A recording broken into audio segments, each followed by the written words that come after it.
ಸಾಕ್ಷ್ಯ ಬೇಡ. ನೋಡಿ, ಮಗನ ಸಾವಿನ ವಿಚಾರಕ್ಕೆ ಸಂಬಂಧಪಟ್ಟಂತೆ ತಾಯಿಯನ್ನೇ ಸಾಕ್ಷಿಯಾಗಿ ಪರಿಗಣಿಸೋದು ಬೇಡ ಅನ್ನುವಂತಹ ಮನವಿಯನ್ನು ನ್ಯಾಯಾಲಯಕ್ಕೆ SPP ಅವರು ಸಲ್ಲಿಕೆ ಮಾಡಿದ್ದಾರೆ. ಏನಾಯ್ತು ಹಾಗಾದರೆ ಅನ್ನೋದನ್ನು ನಿಮಗೆ ಹೇಳ್ತೀನಿ. ದರ್ಶನ್ಗೆ ಒಂದು ಕಡೆಯಲ್ಲಿ ನ್ಯೂ ಇಯರ್ ಶಾಕ್ ಇದ್ದೇ ಇದೆ. ಯಾಕಂದರೆ ರೇಣುಕಾಸ್ವಾಮಿ ಕೊಲೆ ಕೇಸ್ನಲ್ಲಿ ಜೈಲಿನಲ್ಲಿರುವಂಥ ದರ್ಶನ್ಗೆ ನ್ಯೂ ಇಯರ್ನ ಶಾಕ್ ಇದ್ದೇ ಇದೆ. ಹೊಸ ವರ್ಷದ ಆಚರಣೆಯನ್ನು, ಸಂಭ್ರಮಾಚರಣೆಯನ್ನು ಯಾರ ಜೊತೆಗೂ ಆಚರಿಸ್ಕೊಳ್ಳುವಂಗಿಲ್ಲ. ಹೊಸ ವರ್ಷಾಚರಣೆ, ಪಾರ್ಟಿ, ಸಂಭ್ರಮಗಳೆಲ್ಲವೂ ಕೂಡ ಕಾಟೇರನಿಗೆ ಕನಸಾಗಿ ಉಳಿದಿದೆ. ಜೈಲಿನ ಕಂಬಿಗಳಲ್ಲೇ ಹೊಸ ವರ್ಷವನ್ನು, ಕಂಬಿ ಹಿಂದೆಯೇ ಹೊಸ ವರ್ಷವನ್ನು ಎದುರು ನೋಡಬೇಕಾಗಿದೆ. ಪ್ರತಿನಿತ್ಯವೂ ಕೋರ್ಟ್ ವಿಚಾರಣೆಗಾಗಿ ಕೈಕಟ್ಟಿ ನಿಲ್ಲಬೇಕಾದಂತಹ ದುಸ್ಥಿತಿ ದರ್ಶನ್ಗೆ ಒದಗಿ ಬಂದಿರುವಂಥದ್ದು. ರೇಣುಕಾಸ್ವಾಮಿ ತಂದೆ ಕಾಶಿನಾಥಯ್ಯ ಹಾಗೂ ತಾಯಿ ರತ್ನಪ್ರಭಾ ಕ್ರಾಸ್ ಎಕ್ಸಾಮಿನೇಷನ್ ಒಂದು ಕಡೆಯಲ್ಲಿ ನಡೀತಾ ಇದೆ, ಕೋರ್ಟ್ನಲ್ಲಿ ನಡೀತಾ ಇದೆ. ಈ ಸಂದರ್ಭದಲ್ಲಿ ಪವಿತ್ರ ಗೌಡ ಪರ ವಕೀಲ ಬಾಲನ್ ಅವರು ನಿನ್ನೆ ಕ್ರಾಸ್ ಎಕ್ಸಾಮಿನೇಷನ್ ಅನ್ನು ಮಾಡಿದ್ದಾರೆ. ಸೀರೀಸ್ ಆಫ್ ಕ್ರಾಸ್ ಎಕ್ಸಾಮಿನೇಷನ್ ಆಗ್ತಾ ಇದೆ. ಬಹಳಷ್ಟು ಪ್ರಶ್ನೆಗಳನ್ನು ಕೇಳ್ತಾ ಇದ್ದಾರೆ. ಇಂದು ದರ್ಶನ್ ಪರ ವಕೀಲ CV ನಾಗೇಶ್ ಅವರು ರತ್ನಪ್ರಭಾ ಅವರ ಕ್ರಾಸ್ ಎಕ್ಸಾಮಿನೇಷನ್ ಮಾಡಿದ್ದಾರೆ.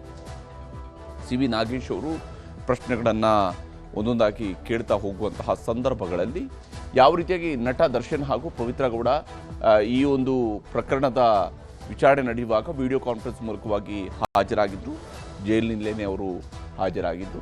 ಆದರೆ ಕ್ರಾಸ್ ಎಕ್ಸಾಮಿನೇಷನ್ನ ಸಂದರ್ಭದಲ್ಲಿ ಆಗಿರುವಂಥ ಒಂದಿಷ್ಟು ಮಹತ್ವದ ಬೆಳವಣಿಗೆಗಳನ್ನು ಗಮನಿಸಬೇಕು. ಇವತ್ತು ರೇಣುಕಾಸ್ವಾಮಿ ತಾಯಿ ರತ್ನಪ್ರಭಾ ಅವರ ಕ್ರಾಸ್ ಎಕ್ಸಾಮಿನೇಷನನ್ನು CV ನಾಗೇಶ್ ಅವರು ಮಾಡಿದ್ದಾರೆ. ಈ ಸಂದರ್ಭದಲ್ಲಿ ಇನ್ ಕ್ಯಾಮ್ರಾ ಪ್ರೊಸೀಡಿಂಗ್ ವೇಳೆ ಕೇಸ್ನಲ್ಲಿ ಮಹತ್ವದ ಬೆಳವಣಿಗೆಯೊಂದು ನಡೆದಿದೆ. ಇದಕ್ಕೂ ಕೂಡ ಬಹಳ ಇಂಪಾರ್ಟೆಂಟ್ ಆಗಿರ್ತಕ್ಕಂತಹ ಸಂಗತಿ ಅಂದರೆ, ಇದರಲ್ಲಿ ರೇಣುಕಾಸ್ವಾಮಿ ತಾಯಿ ರತ್ನಪ್ರಭಾ ಪ್ರತಿಕೂಲ ಸಾಕ್ಷಿ ಎಂದು ಪರಿಗಣನೆಗೆ ಈಗ ಮನವಿಯನ್ನು ಮಾಡಿಕೊಳ್ಳಲಾಗಿದೆ. ರೇಣುಕಾಸ್ವಾಮಿಯವರ ತಾಯಿ ರತ್ನಪ್ರಭಾ ಅವರ ಹೇಳಿಕೆಯನ್ನೇ ಅವರನ್ನೇ ಈಗ ಪ್ರತಿಕೂಲ ಸಾಕ್ಷಿ ಇದರಲ್ಲಿ ಪರಿಗಣಿಸಬೇಕು. ಜಡ್ಜ್ ಮುಂದೆ ಗೊಂದಲದ ಹೇಳಿಕೆಯನ್ನು ರತ್ನಪ್ರಭಾ ಅವರು ನೀಡ್ತಾ ಇದ್ದಾರೆ ಕ್ರಾಸ್ ಎಕ್ಸಾಮಿನೇಷನ್ ಸಂದರ್ಭದಲ್ಲಿ ಮತ್ತು ಅವರು ಹಿಂದೆ ಪೊಲೀಸರ ಮುಂದೆ ದಾಖಲಿಸಿದಂಥ ಹೇಳಿಕೆಗಳ ಸಂದರ್ಭದಲ್ಲಿ.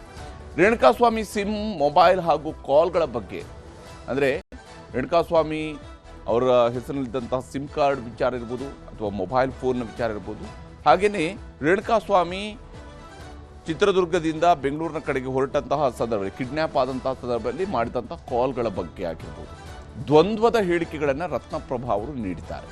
ನ್ಯಾಯಾಲಯದಲ್ಲಿ ರತ್ನಪ್ರಭಾ ಅವರ ಹೇಳಿಕೆಗಳು ದ್ವಂದ್ವಮಯವಾಗಿದ್ದು, ರೇಣುಕಾಸ್ವಾಮಿ ಮಗನ ಮೊಬೈಲ್ ನಂಬರ್ ಗೊತ್ತಿಲ್ಲ ಅಂತ ಹೇಳಿ, ರೇಣುಕಾಸ್ವಾಮಿಯ ಮೊಬೈಲ್ ನಂಬರ್ ತನಗೆ ಗೊತ್ತಿಲ್ಲ ಅಂತ ಹೇಳಿ ರತ್ನಪ್ರಭಾ ಅವರು ಹೇಳಿದ್ದಾರೆ. ಪೊಲೀಸ್ ತನಿಖೆಯ ವೇಳೆ ಮೊಬೈಲ್ನಲ್ಲಿ ಸೇವ್ ಆಗಿದೆ ಅಂತ ಅವರು ಹೇಳಿಕೆಯನ್ನು ಕೊಟ್ಟಿದ್ದಾರೆ. ಅಂದರೆ ಮಗನ ನಂಬರ್ ನನಗೆ ಬೈಹಾರ್ಟ್ ಇಲ್ಲ, ಬಾಯ್ಪಾಠ ಇಲ್ಲ, ಅದು ಮೊಬೈಲ್ ನೋಡಿಕೊಂಡು ನಾನು ಹೇಳ್ತೀನಿ ಅಂತ ಹೇಳಿ ಮೊಬೈಲ್ನಲ್ಲಿನ ನಂಬರ್ ನೋಡಿ ಇದೇ ಅಂತ ಕನ್ಫರ್ಮ್ ಕೂಡ ಮಾಡಿದರು. ಯಾವಾಗ ಪೊಲೀಸರು ಹೇಳಿಕೆಯನ್ನು ದಾಖಲಿಸುವಂಥ ಸಮಯ ಇದು ನನ್ನ ಮಗನ ಫೋನ್ ನಂಬರ್ ಅಂತ ಹೇಳಿ. ಆದರೆ ಕ್ರಾಸ್ ಎಕ್ಸಾಮಿನೇಷನ್ ವೇಳೆ ನನಗೆ ಮೊಬೈಲ್ ನಂಬರ್ ಗೊತ್ತಿಲ್ಲ ಅನ್ನುವಂಥ ಉತ್ತರವನ್ನು ಕೊಟ್ಟಿದ್ದಾರೆ.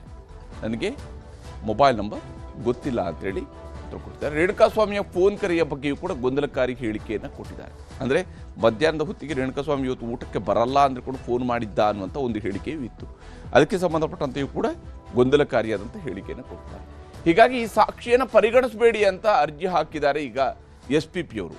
ಅಂದರೆ ರೇಣುಕಾಸ್ವಾಮಿ ತಾಯಿಯ ಹೇಳಿಕೆಯನ್ನೇ, ಅವರ ಸಾಕ್ಷ್ಯವನ್ನೇ ನೀವು ಪರಿಗಣಿಸೋದು ಬೇಡ, ಈ ಪ್ರಕರಣಕ್ಕೆ ಅವ್ರನ್ನ ಸಾಕ್ಷಿಯಾಗಿ ಪರಿಗಣಿಸೋದು ಬೇಡ ಅಂತ ಹೇಳಿ. ಯಾಕಂದರೆ ಸಾಕ್ಷಿಗಳನ್ನು ಒದಗಿಸುವಂಥದ್ದು ಪ್ರಾಸಿಕ್ಯೂಷನ್ನ ಜವಾಬ್ದಾರಿ, ಇಂಥವರು ಸಾಕ್ಷಿಗಳು ಇದರಲ್ಲಿ ಅಂತ ಹೇಳಿ ಈಗ ಅದರ ಕ್ರಾಸ್ ಎಕ್ಸಾಮಿನೇಷನ್ ನಡೀತಾ ಇದೆ. ಈ ಸಂದರ್ಭದಲ್ಲಿ SPP ಪ್ರಸನ್ನಕುಮಾರ್ ಅವರ ಮನವಿಯ ಬಗ್ಗೆ ಸೋಮವಾರ ಕೋರ್ಟ್ ನಿರ್ಧಾರವನ್ನು ಕೈಗೊಳ್ಳುವಂತಹ ಸಾಧ್ಯತೆ ಇದೆ. ಕೋರ್ಟ್ ಏನು ಹೇಳುತ್ತೆ, ಏನು ನಿರ್ದೇಶನವನ್ನು ಕೊಡುತ್ತೆ ಅನ್ನೋದನ್ನು ನೋಡಬೇಕಾಗುತ್ತೆ.